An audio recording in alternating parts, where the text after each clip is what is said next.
เลขาพรรคแขวงขมวนตอนรับการเข้าเยี่ยมคำนับประธานกรรมาธิการกฎหมายและยุติธรรมของสภาแห่งชาติ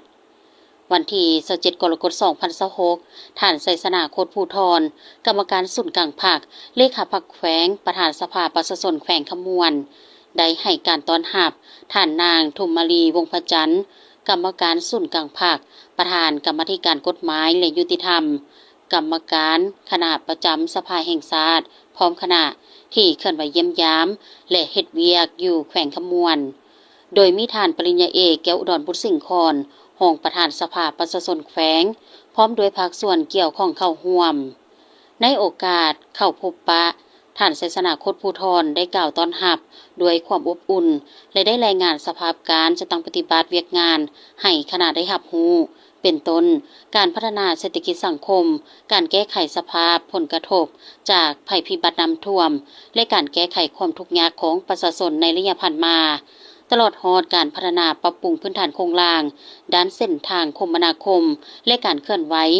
ปฏิบัติเวียกงานของสภาประชาชนแขวงโดยเฉพาะแม่นการปฏิบัติบทบาทติดตามกฎกาของสภา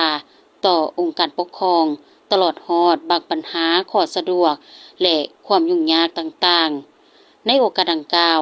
ท่านนางธุมมาลีวงศ์พจันทร์แสดงความขอบใจต่อการต้อนรับอันอบอุ่นจากการนำของแขวงขมวนพร้อมทางได้รายงานจุดประสงค์และแผนการเคลื่อนไหวเวียกในครั้งนี้โดยสมใส่การติดตามกฎกาเวียกงานของเขตกฎหมายและยุติธรรม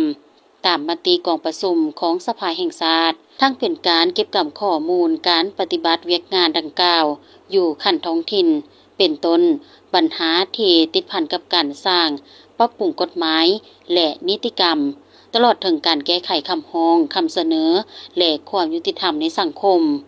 การเข้าเยี่ยมคำนับและเฮ็ดเวียกของท่านนางธุมมาลีวงศ์พจันทร์พร้อมคณะในครั้งนี้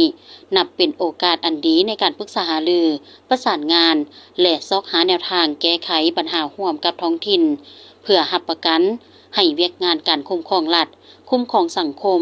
ด้วยระบบกฎหมายมีประสิทธิภาพและประสิทธิผล